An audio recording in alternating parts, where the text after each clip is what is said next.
আমল, ইবাদত, নেকামল, ভালো কাজ, এটা আল্লাহর কাছে এত প্রিয়, অন্য কোন সময়ের আমল ইবাদত, অন্য কোন দিনের আমল ইবাদত আল্লাহর কাছে এত প্রিয় না।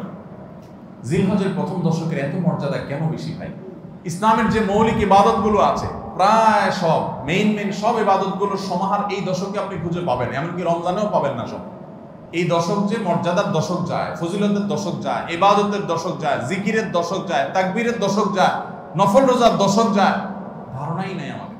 কি করব আমরা কোরআন এবং হাদিসের আলোকে 11টি আমলের কথা বলতে পারি। এই 11টি আমল এই দশকের জন্য খাস, স্পেশাল। নাম্বার 1 নম্বর এই দশকের আমল হলো বেশি বেশি আল্লাহর জিকির করা। কি করা? বেশি বেশি আল্লাহ জিকির করা। কারণ কোরআনে কারিমে সূরা তাওবাতে আল্লাহ রাব্বুল আলামিন এই দশককে ইঙ্গিত করে বলেছেন যে তোমরা আল্লাহ তাআলার জিকির করো ফি আইয়ামিন মাদুদাত, নির্দিষ্ট দিনসমূহে, নির্ধারিত দিনগুলোতে তোমরা আল্লাহর জিকিরে মশগুল থাকো। এখানে আল্লাহর জিকির যে নির্দিষ্ট দিনগুলোতে রাখার কথা বলা হয়েছে, সেই আয়াতের ব্যাখ্যা আবারও তাফসীর ইবনে কাসিরে এবং ইবনে আব্বাস রাদিয়াল্লাহু আনহু সহ আরো অন্যান্য মুফাসসিরদের থেকে বর্ণিত হয়েছে যে নির্দিষ্ট দিন বলতে জিলহজের প্রথম 10 দিনকে আল্লাহ তাআলা মিন করেছেন। এই 10 দিনই তোমরা আল্লাহর জিকিরে বেশি বেশি করে আল্লাহ তাআলার জিকির। তাহলে জিকির শুধু না, পরিমাণে বাড়িয়ে বাড়িয়ে বেশি বেশি পরিমাণে জিকির করতে হবে এই দশকে। আল্লাহ তাআলার স্মরণ অন্তরে হবে, মুখে আল্লাহ তাআলার জিকির চলবে, কাজের মাধ্যমে জিকিরের আমল চলবে, অন্তরের স্মরণের মাধ্যমে, মুখে জিকিরের মাধ্যমে। কোরআনের তেলাওয়াত একটা জিকির, তাসবিহ গুলো একটা জিকির, তাহমিদ আল্লাহর প্রশংসা একটা জিকির, এরকম যত জিকির আছে এই দশক হলো জিকিরের দশক। সবচেয়ে বেশি জিকির চলবে। সবচেয়ে বেশি কি চলবে? জিকির চলবে। দ্বিতীয়ত যে আমলটি চলবে তা হলো যে কোনো নেক আমল। কারণ একটু আগে আমরা হাদিস শুনলাম যে নবী করিম সাল্লাল্লাহু আলাইহি ওয়াসাল্লাম বলেছেন মা মিন আইয়ামিন আল আমালুস সালিহু ফিহিন্না আহাব্বু ইলাল্লাহ মিন হাযিহিল আইয়াম। এই জিলহজের 10 দিনের চাইতে অন্য কোন দিনের নেক আমল আল্লাহর কাছে বেশি প্রিয় না। মাস হিসাবে রমাদান সবচেয়ে সেরা, আর দিন হিসেবে খুচরা দিনগুলোর মধ্যে রমজানের বাইরে সবচেয়ে সেরা কোনটা? জিলহজের প্রথম দশক। রমজানের পরে মর্যাদার বিচারে সবচেয়ে বেশি মর্যাদাপূর্ণ দশক হলো এই দশক। এই জন্য এই দশকে আমল করলে আল্লাহর কাছে এত প্রিয় যে অন্য কোনো সময়ের আমল আল্লাহর কাছে এত প্রিয় না। এই জন্য এই দশকের দ্বিতীয় আমল হলো বেশি বেশি নেক আমল করা। বেশি বেশি কি করা? নেক আমল করা। রুটিন যে নামাজগুলো আছে, কাজগুলো আছে, সেগুলো বিশেষ ইহতিমামের সাথে করা। অন্য সময় আপনি নামাজের টুকটাক গাফলতি করেন, কিন্তু এই দশকে মোটেই করবেন না। অন্য দশকে আপনার ফজরের জামাত একটু মিস হয়, এই দশক মোটেই করবেন না। আগে থেকে ইহতিমাম থাকবে যে এই দশক কোনোভাবে ইবাদত থেকে আমি যেন দূরে না থাকি। আল্লাহ তাআলা আমাদের সবাইকে আমলের তৌফিক দান করুন। তাহলে 2 নম্বর আমল হলো বেশি বেশি নেক আমল করা এই দশকে।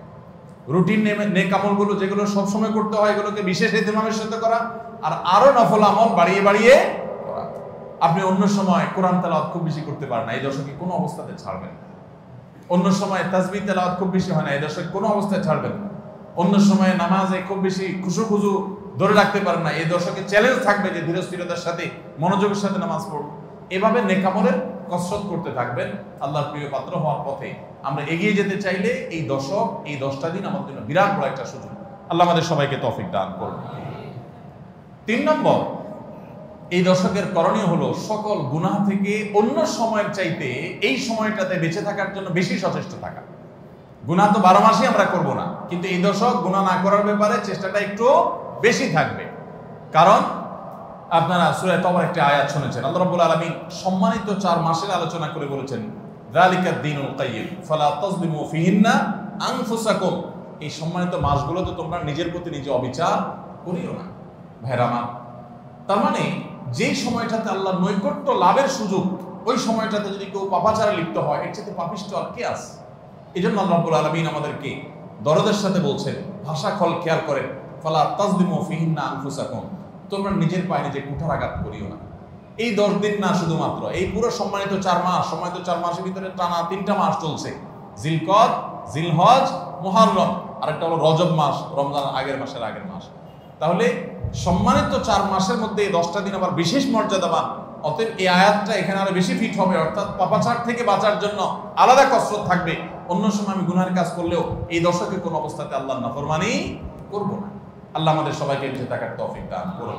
ভাইরা আমার, তাহলে 3 নম্বর আমল আমরা পেয়ে গেলাম। 4 নম্বর আমল হলো যাদেরকে আল্লাহ তাআলা সামর্থ্য দিয়েছেন তারা হজ করবেন।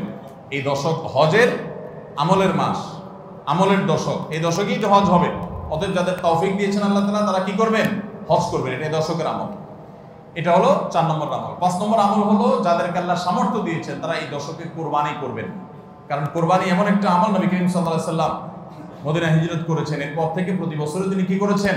কোরবানি করেছেন। আল্লাহ নির্দেশ করেছেন ফাসাল্লি লিরাব্বিকা ওয়ানহার, তুমি তোমার রবের নির্দেশ পালনার্থে নামাজ আদায় করো এবং কোরবানি করো। এই জন্য ঈদুল আজহা অর্থাৎ এই জিলহজের প্রথম দশকের শেষ দিন অর্থাৎ 10ম দিনে কোরবানির আমলটা করা, এটা যাদের সামর্থ্য আছে তাদের জন্য প্রযোজ্য। এই দশকের একটা আমল হলো কি করা? কোরবানি করা। কয়টা আমল গেল? 5টা। 6 নম্বর হলো যাদের কোরবানি করার ইচ্ছা আছে তারা জিলহজের চাঁদ ওঠার আগে আগে জিলকদ মাসের শেষ দিনের মধ্যে তাদের হাতের নখ, চুল, গোঁফ, অবাঞ্ছিত লোম এগুলো সব কেটে পরিষ্কার করে ফেলবেন এবং এই দশক আর সেগুলোতে হাত দিবেন না। কোরবানি করে তারপরে সেগুলো পরিষ্কার করতে চাইলে করবেন, এই দশকে আর হাত দিবেন না। নবী সাল্লাল্লাহু আলাইহি ওয়াসাল্লাম বলেছেন মান আরাদা আন ইউদাহিয়া ফালা ইয়াখুয মিন শা'রিহি ওয়া আযফারিহি শাইআ, যে ব্যক্তি কোরবানি করার ইরাদা করেছে, নিয়ত করেছে, সেজন্য তার চুল, নখ এগুলো না কাটে ওই 10 দিন। জিলহজের চাঁদ উঠছে আর কাটবেন না, চাঁদ ওঠার আগে আগে কেটে ফেলবেন এবং কোরবানির পরে যায় কাটবেন, এই 10 দিন বিরত থাকবেন।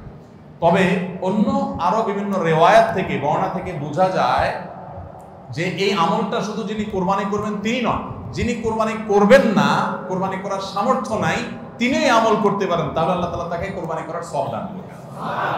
এমনকি কোন সালাফ, কোন সাহাবী থেকে এই আমলও বর্ণিত আছে যে বাসার বাচ্চা কাচ্চা যারা আছে তাদেরকেও এই দশকে চুল, নখ ইত্যাদি কাটতে নিষেধ করেছেন। তাহলে চুল, নখ ইত্যাদি কাটা থেকে বিরত থাকা এই 10 দিন, আগে কাটা এবং পরে কাটা, এই 10 দিন না কাটাকাটি না করা, এটা একটা মুস্তাহাব আমল। এবং প্রায় সব ফুকাহা ইকরাম এই ব্যাপারে একমত হয়েছে। মাওসুআ ফিকহিয়া কুয়েতিয়ার মধ্যে লেখা হয়েছে যে ইত্তাফাকাল ফুকাহা, সব ফকিহগণ প্রায় একমত যে এই দশকে যিনি কোরবানি করবেন তিনি তো বটেই, কোরবানি যিনি করবেন না তাদের তরফ থেকেও চুল, নখ এগুলা কাটা থেকে বিরত থাকা মুস্তাহাব। তাহলে 6 নম্বর আমল গেল চুল, নখ ইত্যাদি দশক না কেটে থাকা।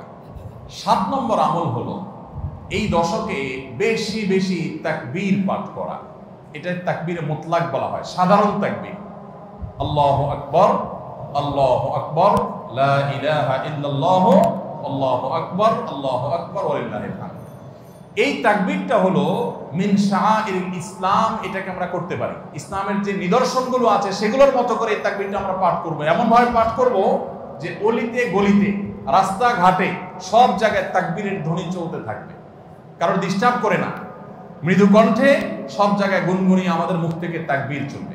আপনারা অনেকে হয়তো শুনে থাকবেন সাহাবায়ে কেরাম রিদওয়ানুল্লাহি তাআলা আজমাইনের মধ্যে থেকে কেউ কেউ, আবু হুরায়রা রাদিয়াল্লাহু তাআলা আনহু, আরো কোন সাহাবীর আমল বর্ণিত আছে যে জিলহজের প্রথম দশক শুরু হলে তারা বাজারে চলে যেতেন। বাজারে কেন যেতেন ভাই? শুধুমাত্র এই নিয়তে বাজারে যেতেন যে বাজারে গিয়ে অনেক মানুষজন থাকবে, তাদের সামনে গিয়ে উচ্চস্বরে তাকবীর পাঠ করব, আমার তাকবীর শুনে পুরো বাজারে সবাই গুনগুনিয়ে তাকবীর বলে উঠবে, এই উদ্দেশ্যে শুধুমাত্র কোন সাহাবী বাজারে যেতেন এবং যে বলতেন আল্লাহু আকবার, আল্লাহু আকবার, লা ইলাহা ইল্লাল্লাহ, আল্লাহু আকবার, আল্লাহু আকবার ওয়ালিল্লাহিল হামদ।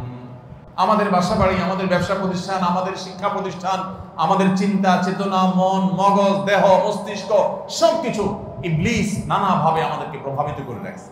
ইবলিসের ওয়াজ তো আজকাল আমরা শুনি না। কোরআনে আল্লাহ তাআলা সবচেয়ে বেশি যাকে শত্রু হিসাবে দেখাইছেন সে হলো কে? ইবলিস। তার ব্যাপারে আল্লাহ বলেছেন যে সে আমাদের আদু ও মুবিন, স্পষ্ট শয়তান। আমরা জীবনে কোনোদিন দেখিই নাই, আল্লাহ বলেছেন স্পষ্ট শয়তান। কেমনে স্পষ্ট হলো? আমরা দেখিই না, সে থাকে গোপনে, আল্লাহ বলেছেন স্পষ্ট। ভাইরা আমার, এই জন্য আল্লাহ স্পষ্ট বলেছেন যে শয়তান নিজে দেখা না দিলে কি হবে?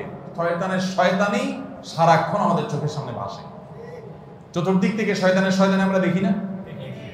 তো এই শয়তান তার শয়তানি করে করে পরিবেশটাকে আমাদের নষ্ট করে ফেলছে। আমাদের দেশ তরুণ প্রজন্মকে ধ্বংসের দ্বারপ্রান্তে নিয়ে যাওয়া হয়েছে, তাদেরকে দিন থেকে এত দূরে সরাই দেওয়া হয়েছে, কখনো শিক্ষার নামে, কখনো সংস্কৃতির নামে, কখনো বিনোদনের নামে, কখনো খেলাধুলার নামে, কখনো ক্যারিয়ারের নামে, এক এক সময় এক এক নাম দিয়ে আমাদের সন্তানদেরকে আল্লাহি দিন থেকে এত দূরে সরিয়ে ফেলা হয়েছে।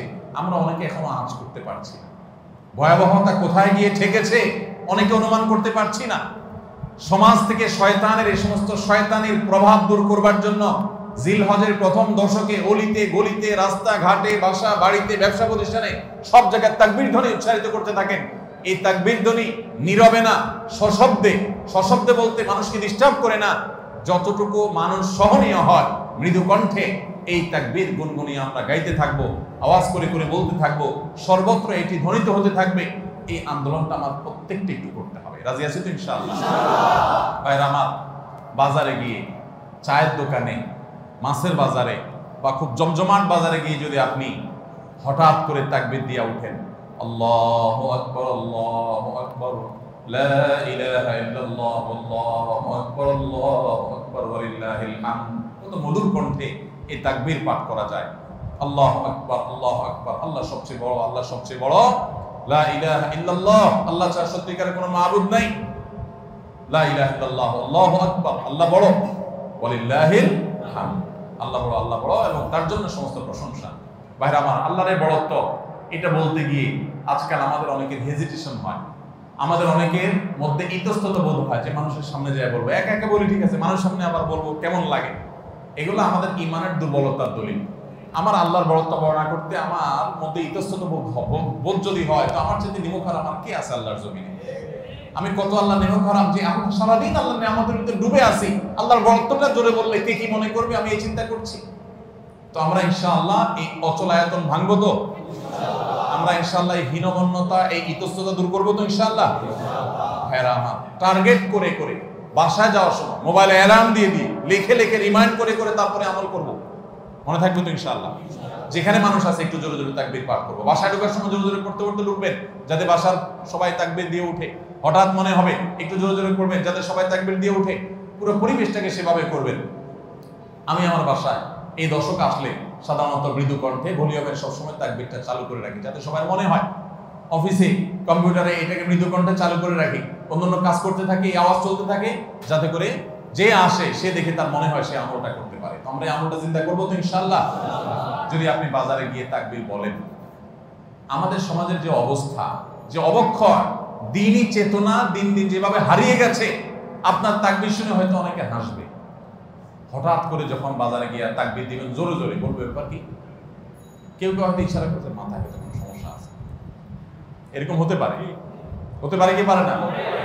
কেন হতে পারে? কারণ সব গাফেলদের মধ্যে একজন জাকের আসছে, সব গাফেলদের মধ্যে একজন জাকের আসছে।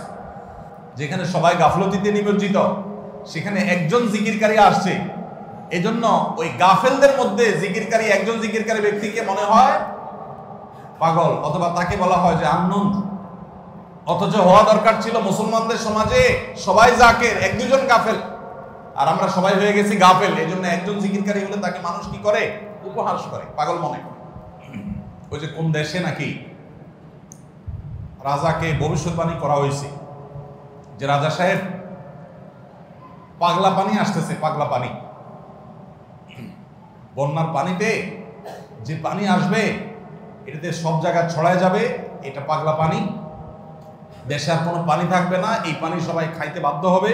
আর এই পানি পাগলা পানি নাম এই জন্য দেওয়া হয়েছে, এই পানি যে খাবে সে পাগল হয়ে যাবে। রাজা সাহেব এই ভবিষ্যৎবাণী শুনে পরামর্শ করতেছেন সব মন্ত্রীদের সাথে যে কি করা যায়।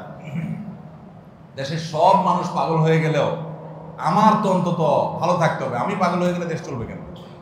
তো সবাই বলতে দিচ্ছে, রাজা সাহেব এক কাজ করেন, তাহলে আপনার রাজ বাড়িতে বেশি করে পানি স্টক করে রাখেন, যে পাগলা পানি যখন আসবে, সাধারণ পানি যখন থাকবে না, ট্যাঙ্কিতে আপনার বাসায় পর্যাপ্ত পানি থাকবে, 1-2 মাস চলবে।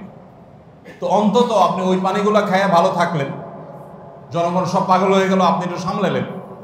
তো বুদ্ধি অনুযায়ী রাজা সাহেব সব পানির ব্যবস্থা রাখছে এবং বিরাট পানির ট্যাঙ্কি ভরে ফেলছে। ভরার পর এবার সেই পানির ট্যাঙ্কির পানি রাজা সাহেব এবং তার ফ্যামিলির লোকজন খাইছে, এবং যথারীতি জনগণ ওই পাগলা পানি খায় সব পাগল হয়ে গেছে।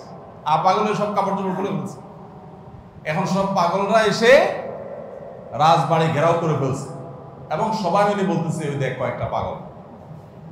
কারণ এগুলোর পরনে কাপড় আছে, এগুলো মাথা নষ্ট হয়ে গেছে, এটা পরনে কাপড় পরে রয়েছে কেন? এবার রাজা সাহেব সবার সাথে পরামর্শ করতেছে পরিবার সদস্যদের সাথে যে আমাদের কি করা এখন, সবাই যে আমাদেরকে পাগল বলা শুরু করছে, যদি পাগল বলে মাধ্যম দেওয়া শুরু করে দেয় কি করা যাবে। তখন এবার সবাই বুদ্ধি করলো পরিবারের লোকেরা যে তাহলে এক কাজ করা যাক, যে সমাজে সব পাগল থাকে সেখানে আসলে সুস্থ থাকাটা দোষের, আমরাও চলেন পাগলা পানি খায় পাগল হয়ে যাই। এবার তারাও পাগলা খানি খায় পাগল হয়ে গেছে, এবার পাগলে পাগলে মিলছে, আর অসুবিধা হয়নি।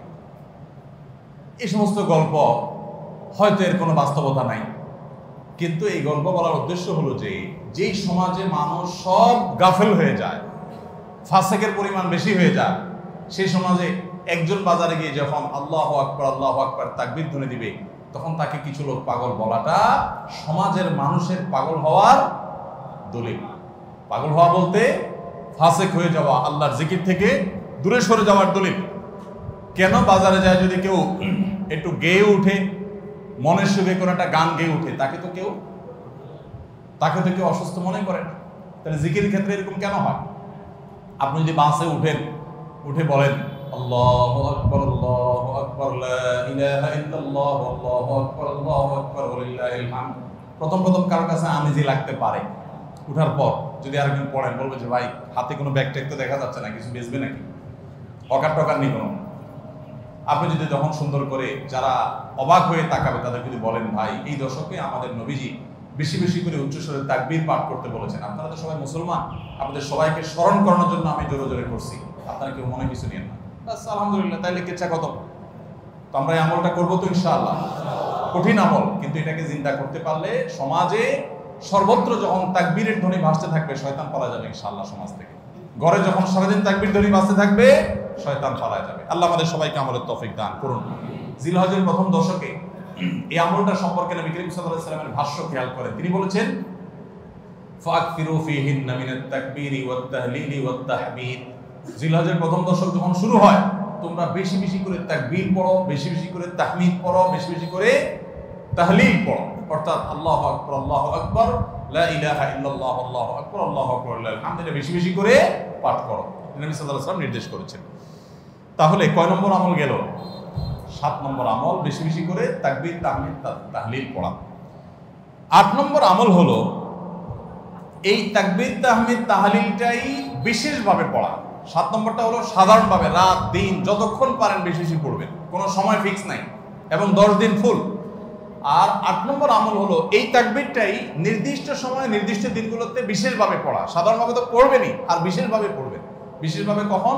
আইয়ামে তাশরিকে। আইয়ামে তাশরিক কাকে বলা হয় ভাই?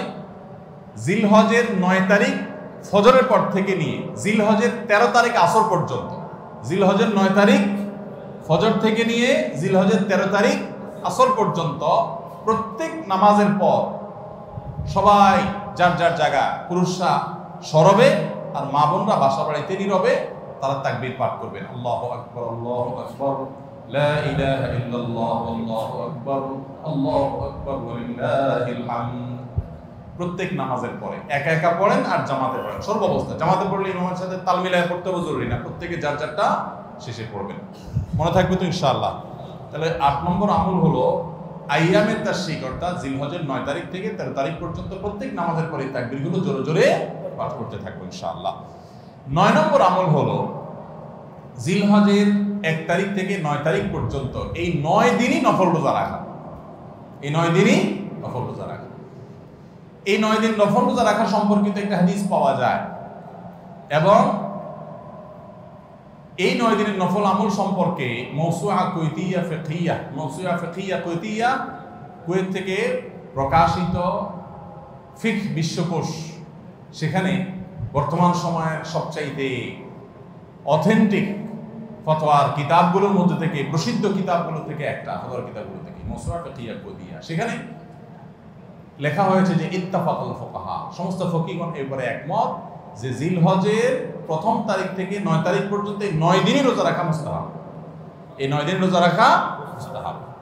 বিভিন্ন বর্ণনায় এটি প্রমাণিত হয়, যদি সে বর্ণনাগুলো কোনো সনদি মুহাদ্দিসরা কেউ আপত্তি তুলেছেন, কিন্তু ফুকাহা একরাম এ ব্যাপারে রেকমেন্ড করেছেন যে এই 9 দিন রোজা রাখা মুস্তাহাব। যেহেতু জিলহজের প্রথম 10 দিনের পুরো 10 দিনই ইবাদত আল্লাহর কাছে প্রিয়, অতএব নফল আমল, রোজাও একটা নফল আমল, সেই হিসাবে রোজাটা অটোমেটিকও চলে আসে। এই জন্য 9 নম্বর আমল হলো জিলহজের 1 থেকে 9 তারিখ পর্যন্ত এই দিনগুলো কি করা?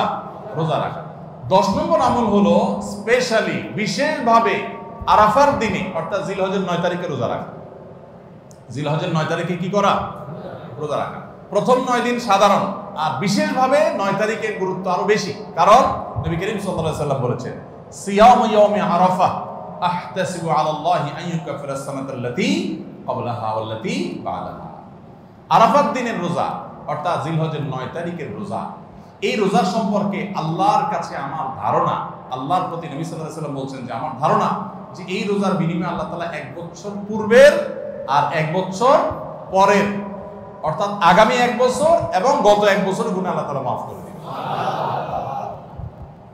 আমরা এই পর্যন্ত যত ফজিলতের কথা শুনেছি, পিছনে গুনাহ মাফ করে দিবেন, গত 1 বছর গুনাহ মাফ করে দিবেন, সারাদিন গুনাহ মাফ করে দেওয়া হবে, এরকম বিভিন্ন হাদিস আমরা শুনেছি। কিন্তু এরকম কোন হাদিস কেউ হয়তো আমরা এই হাদিস ছাড়া আরেকটা হাদিস শুনি নাই যে 1 বছর অগ্রিম গুনাহ মাফ করবেন। যদি আল্লাহ তাআলা কাউকে হায়াত দেন তিনি 1 বছরের গুনাহ মাফ পেয়ে যাবেন। কোন কোন হাদিস বেত্তাগণ বলেন যে হাদিসের মধ্যে ইশারা পাওয়া যায় যে কেউ যদি আরাফাতের রোজা রাখার তৌফিক পায় হয়তোবা আগামী 1 বছর হায়াত পাওয়ার তৌফিক হবে তার। যদিও এটা জাস্ট একটা ব্যাখ্যা, এটা এমন না যে হাদিসে বলা হয়েছে আলাদা গ্যারান্টি দিয়ে, এরকম না। অতএব ব্যত্যয় ঘটলে করতে পারে। কথা বুঝে আসছে ভাই? তো এই জন্য এই আরাফাত দিনের রোজা এটা আমরা মিস করবো না ইনশাআল্লাহ। তাহলে 10 নম্বর আমল গেল জিলহজের 9 তারিখের রোজা। 11 নম্বর আমল হলো ঈদুল আজহার সমস্ত সুন্নাতগুলো আমল করা। ঈদুল আজহার অনেকগুলো সুন্নাত আছে না, এই সুন্নাহগুলো সবগুলো আমল করা। ঈদুল আজহার যে সুন্নাহগুলো আমল সাধারণত হয় না, গোসল আমরা করি, সুগন্ধি আমরা ব্যবহার করি, আলহামদুলিল্লাহ, অন্য অনেক সুন্নাত আমরা আমল করি, কিন্তু যে সুন্নাতের আমল সাধারণত হয় না তার ভিতরে একটা হলো ফজরের নামাজ মহল্লার মসজিদে এসে পড়া, ভোর রাতে আগে আগে উঠা। অন্য সময়ের চাইতে ঈদের দিন ফজরের মুসল্লি আরো আমাদের মসজিদে কম থাকে, কারণ চাঁদ রাতে তামাশা করে বেড়ায়, ফজর নামাজ মিস হয়ে যায়। তো ইমানদার সেটা করতে পারেন না। ঈদের সুন্নাহটা বিশেষভাবে আদায় করার চেষ্টা করা দরকার, অর্থাৎ জামাতের সাথে ফজর নামাজ পড়া দরকার, আগে আগে উঠা দরকার। ঈদের দিনের সুন্নাতগুলোর মধ্যে থেকে একটা। আরেকটা সুন্নাত আমাদের অবহেলিত, আদায় হয় না, সেটা হলো ঈদুল আজহা হোক আর ঈদুল ফিতর হোক, ঈদের নামাজ মাঠে পড়ার চেষ্টা করা দরকার। কোথায়? মাঠে। মাঠ এখন কম, বিশেষ করে শহর এলাকাতে মাঠ একটু কম, কিন্তু যেগুলো আছে সেগুলো যদি সঠিকভাবে সবগুলোকে ব্যবহার করা হয় তাহলে অনেক জায়গায় সুন্নাহ জিন্দা হয়। আমরা ঈদের নামাজ মসজিদে পড়ি, কেন পড়ি? একটা অজুহাত দেই, মাঠ কম। এই অজুহাত সব ক্ষেত্রে গ্রহণযোগ্য না এবং সঠিক না। অনেক জায়গায় মাঠ থাকা সত্ত্বেও মানুষ মসজিদে নামাজ পড়ে, কারণ সব মহল্লার মানুষ আলাদা আলাদা নিজেরা একটু মাঠ বলি করতে চায়। আমরা আবার আরেক জায়গায় নামাজ পড়তে যাবো, আমাদের একটা বাঁকাবাতি থাকে। এই রোগ মসজিদে ঢুকে গেছে, মসজিদ কমিটির লোকদের মধ্যে রোগ ঢুকে গেছে। তারাই কোরবানি করতে রাজি না, যে আমরা এখানে জমাত করবো না, চল আমরা সবাই মিলে বড় একটা মাঠে করি। বড় মাঠে কয়েক মসজিদের মুসল্লিরা একসাথে নামাজ আদায় করার যে সৌন্দর্য আছে, এই সৌন্দর্য মসজিদের মধ্যে ঈদের নামাজ পড়ার মাধ্যমে নাই। এই জন্য ভাইরা মাঠে ঈদের নামাজ জিন্দা করার চেষ্টা করতে হবে ইনশাআল্লাহ। চেষ্টা করা যাবে না ইনশাআল্লাহ? তাই বলে আবার রাস্তাঘাট আটকায় মানুষের অসুবিধা হয় সেভাবে করে ঈদের নামাজ ব্যবস্থা করেন না। হ্যাঁ, যদি কোনো রাস্তা এরকম হয় যে না, এই রাস্তা বিকল্প বহু রাস্তা ডানে বামে আসে, মহল্লার রাস্তা কারোর কোনো অসুবিধা হবে না, তাহলে সেখানে হতে পারে শর্ত সাপেক্ষে। কিন্তু সাধারণত রাস্তা নয়, বরং আমাদের নামাজ পড়তে হবে কোথায়? মাঠে। এবং ঈদের নামাজ মসজিদে আদায় করবেন না, মাঠে আদায় করবেন। এই আওয়াজটা সর্বত্র তোলা দরকার। শহর তো বটেই, গ্রামে পর্যন্ত এখন প্রত্যেক মসজিদের নামাজ। কেউ কাউকে মানতে রাজি না, আরেক জায়গায় ঈদগাহে নামাজ পড়ে আমাদের ইজ্জত থাকে নাকি? এই লোক ইসলাম বুঝে নাই। ঈদের জামাত হবে, অনেক বড় জামাত, সেখানে বহু মসজিদের মুসল্লিরা আসবে, এটার মধ্যেই সৌন্দর্য, পুরো মহল্লার মানুষের সম্মিলন করবে। এই সুন্নাতটা আদায় হয়। ঈদুল আজহার আরেকটা সুন্নাত অবহেলিত, সেটা হলো ঈদুল আজহায় আমরা জানি যে প্রথম খাবার ঈদুল আজহার কোরবানির গোশত দিয়ে হবে, এটা সুন্নাত। ওমর রাদিয়াল্লাহু তাআলা থেকে একটা রওয়ায়াত বর্ণিত আছে যে আল্লাহ তাআলার উদ্দেশ্যে কোনো কিছু দান করলে এটা নিজে ভোগ করা যায় না। যায়? আপনি আল্লাহকে খুশি করার জন্য আল্লাহর ওয়াস্তে কিছু দিয়ে দিয়েছেন, এটা কি নিজে খাওয়া যায়? এটা আপনি গরিবকে দিয়ে দিবেন, মসজিদে দান নিয়াত করলে মসজিদকে দিয়ে দিবেন, আপনি নিজে ভোগ করতে পারবেন না। শুধু কোরবানি এবং আকিকা এই দুইটা আমল আছে, যে এই দুইটা আমল আল্লাহকে খুশি করার জন্য জবাই করার সময় বলছেন বিসমিল্লাহ আল্লাহু আকবার, আল্লাহুম্মা লাক মিনকা ওয়া লাক, আল্লাহ আপনার তরফ থেকে আবার আপনার উদ্দেশ্যেই কোরবানি করলাম, আমার কোনো ধান্দা নাই। অথচ আবার ঠিকই ওইটার গোশতটা আল্লাহ আপনাকে খেতে দিয়েছে, কারণ এটা আল্লাহর পক্ষ থেকে সাদাকা, আল্লাহর পক্ষ থেকে মেহমানদারি, যে আল্লাহ আপনার থেকে কবুল করেছেন এবং বলেছেন বান্দা আমি বুঝে পাইছি এবার তোমাকে দিছি, তুমি খাও। তো এই জন্য আল্লাহর মেহমানদারি দিয়ে দিনের প্রথম খাবার গ্রহণ করা, যাতে করে ক্ষুধার্ত থেকে খাবারের প্রতি আগ্রহী হন আপনি এবং আল্লাহর মেহমানদারি দিয়ে প্রথম খাবার খান আপনি, এটা সুন্নাত।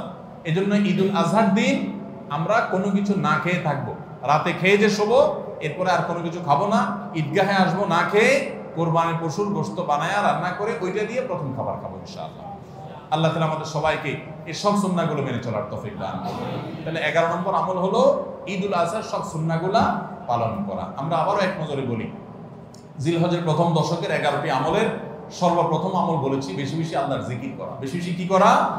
আল্লাহর জিকির করা। এই দিনগুলোতে, নির্দিষ্ট দিনগুলোতে আল্লাহর জিকির করবার নির্দেশ আল্লাহ তাআলা কোরআনে কারীমে সূরা তাওবায় করেছেন। দ্বিতীয় আমল বলেছি বেশি বেশি নেক আমল করা, কারণ এই দশকের নেক আমল আল্লাহর কাছে অন্য যে কোনো সময়ের নেক আমল ভালো কাজের চাইতে বেশি প্রিয়। এই দশকের নেক আমল চলতে থাকবে, সেটা জিকির হোক, তেলাওয়াত হোক, দান সাদাকা হোক, নফল রোজা হোক, নফল নামাজ হোক, যত রকমের ইবাদত আছে, এটা ইবাদতের দশক। রমজানে যেরকম ইবাদত করতে থাকি আমরা, এই দশকে এরকম কি চলবে? ইবাদত চলতে থাকবে। 3 নম্বর আমল হলো অন্য যে কোনো সময় আমরা গুনাহ এবং পাপাচার থেকে বাঁচার জন্য যতটা চেষ্টা করি, এই দশকে গুনাহ থেকে বাঁচার চেষ্টাটা হবে অন্য যে কোনো সময় চাইতে অনেক বেশি, কারণ এই দশক মর্যাদাপূর্ণ ইবাদতের জন্য। সেখানে গুনাহ করলে তার দায় এবং তার প্রায়শ্চিত্ত এরকম ভয়াবহ হবে। এই জন্য এই দশকে গুনাহ থেকে বিশেষভাবে বেঁচে থাকার চেষ্টা করা। 4 নম্বর আমল বলেছিলাম যাদের আল্লাহ সামর্থ্য দিয়েছেন তারা হজ করবেন। 5 নম্বর আমল বলেছিলাম যাদের আল্লাহ সামর্থ্য দিয়েছেন তারা কোরবানি করবেন। 6 নম্বর আমল বলেছিলাম যারা কোরবানি করবেন, এমনকি বিভিন্ন হাদিস থেকে বোঝা যায় যারা কোরবানি করবেন না তারাও, এমনকি বাচ্চাদেরকেও জিলহজের এই 10 দিন চুল নখ কাটা থেকে বিরত থাকবেন। চাঁদ ওঠার আগে আগে করবেন আর কোরবানির পরে করবেন। কয় নম্বর আমল গেল? 6 নম্বর। 7 নম্বর আমল হলো সাধারণভাবে এই 10 দিন রাত দিন যত বেশি পারেন উচ্চস্বরে সরবে তাকবীর পাঠ করতে থাকবেন। আল্লাহু আকবার, আল্লাহু আকবার, লা ইলাহা ইল্লাল্লাহ, আল্লাহু আকবার, আল্লাহু আকবার, ওয়া লিল্লাহিল হামদ। কোন হাদিসে 3 বার তাকবীর আসছে শুরুতে, আল্লাহু আকবার, আল্লাহু আকবার, আল্লাহু আকবার, লা ইলাহা ইল্লাল্লাহ, আল্লাহু আকবার, আল্লাহু আকবার, আল্লাহু আকবার, ওয়া লিল্লাহিল হামদ। আর 8 নম্বর আমল হলো এই তাকবীরটাই বিশেষ সময়ে, বিশেষ দিনে, বিশেষ সময়ে পড়া। সেটা কিভাবে? জিলহজ মাসের 9 তারিখ ফজরের পর থেকে নিয়ে জিলহজের 13 তারিখ আসরের নামাজ পর্যন্ত প্রত্যেক নামাজের পরে নারী পুরুষ সবাই এই তাকবীর নামাজের পরে একবার করে পাঠ করা। এটা বিশেষ সময়, তাকবীরে মুকাইয়াদ বলা হয় এটাকে, স্পেশাল। এটা 8 নম্বর আমল। 9 নম্বর আমল হলো জিলহজের 1 থেকে 9 তারিখ পর্যন্ত এই সব দিনগুলোতে নফল রোজা রাখা মুস্তাহাব। 10 নম্বর আমল হলো জিলহজের 9 তারিখ আরাফার দিনে রোজা রাখা আলাদা স্পেশাল সওয়াবের কাজ। 1 বছর আগের এবং 1 বছর অগ্রিম পরের গুনাহ মাফ আল্লাহ তাআলা করে দেন, অর্থাৎ সগীরা ছোট গুনাহ আল্লাহ তাআলা মাফ করে দেন, বড় গুনাহ থেকে তওবা করলে সেগুলো মাফ পাওয়া যাবে। আর 11 নম্বর আমল হলো যে ঈদের দিনে যত সুন্নাহ আছে সব সুন্নাহগুলো সঠিকভাবে পালন করব। আল্লাহ রাব্বুল আলামিন আমাদের সবাইকে জিলহজের এই 10 দিনের ফজিলত এবং মর্যাদা প্রতি মুহূর্তে স্মরণ করার তৌফিক দান করুন। আমিন। এই দশক যে মর্যাদার দশক যায়, ফজিলতের দশক যায়, ইবাদতের দশক যায়, জিকিরের দশক যায়, তাকবীরের দশক যায়, নফল রোজার দশক যায়, ধারণাই নাই আমাদের, মনেই থাকে না। অনেক মানুষ আছে জিজ্ঞেস করলে ভাই তার হাবভাব দেখলে রুটিনের ভিতরে কোনো পরিবর্তন নাই। অন্য সময় ফজরে গাফলতি, এই দশকেও গাফলতি। আরে ভাই রমজান মাসে তো মানুষ বেনামাজিও নামাজ পড়ে, মাশাআল্লাহ, ঠিক না ভাই? ঠিক। যে লোক বখিল সেও টুকটাক দান করে, যে কখনো মসজিদে আসে না সেও মসজিদে আসে, যে কোরআন ছুঁয়ে দেখে না সেও একটু কোরআন ছোঁয়, কারণ রমজান ইবাদতের মৌসুম চলছে। তাহলে জিলহজের প্রথম দশকে এরকম ইবাদতের ছিটা ফোটা, ইবাদতের কোনো আবহ, ইবাদতের কোনো পরিবেশ, ইবাদতের কোনো আলামত, এর কোনো আপনার চিহ্ন আমাদের সমাজে, আমাদের পরিবারগুলোতে দেখা যায় না। তাহলে এই দশক ইবাদতের অত্যন্ত ফজিলতপূর্ণ দ্বিতীয় বৃহত্তর মৌসুম হওয়া সত্ত্বেও অবহেলিত দশক, অজানা দশক। এই আমলগুলো হারিয়ে যাচ্ছে সমাজ থেকে। এগুলোকে জিন্দা করবো তো ইনশাআল্লাহ। আমরা সবাই এক একজন যার যার দায়িত্বে কমপক্ষে 5 জন মানুষকে আমরা সচেতন করবো ইনশাআল্লাহ। ঠিক আছে তো ইনশাআল্লাহ ভাই? এই বিষয়গুলো আমরা অন্যদের মাঝে শেয়ার করব। আমরা আমাদের ফাউন্ডেশন থেকে যে লিফলেট করেছি আপনারা নিজের উদ্যোগেও করে নিতে পারেন। আপনারা চাইলে আমাদের ফাউন্ডেশনের যে কেউ গেলে যতগুলো কপি লাগে আপনারা নিয়ে নিতে পারবেন। আপনার মসজিদগুলোতে আপনারা বিতরণ করবেন। রাস্তা রাস্তা দোকানে দোকানে হেঁটে হেঁটে মানুষকে হ্যান্ডবিল দিবেন এবং মানুষকে বলবেন ভাই একটু পড়ে দেখবেন এবং আমল করবেন। যদি আমরা এই আমলটা সমাজে চালু করতে পারি আমরা সাকসেস ইনশাআল্লাহ। চেষ্টা করা যাবে তো ইনশাআল্লাহ। প্রত্যেকে যার যার মহল্লা গলিতে গলিতে তাকবীরের ধ্বনি চালায় রাখবেন এবং তাকবীরের ধ্বনি শুরু করবেন এবং যুবকরা প্ল্যান করে করে তাকবীর পাঠ করবেন। আবার তাকবীরের নাম দিয়ে মানুষকে ডিস্টার্ব করেন না। মিছিল করতে করতে আল্লাহু আকবার আল্লাহু আকবার দিদি দিতে গেলেন, মানুষ মোবাইলে কথা বলতে পারলো না, এই ডিস্টার্ব আবার করা যাবে না। খবরদার, ইসলাম আমাদেরকে ব্যালেন্স শিক্ষা দিয়েছে। কোনো আমল করতে গিয়ে কাউকে কষ্ট দেওয়া যাবে না।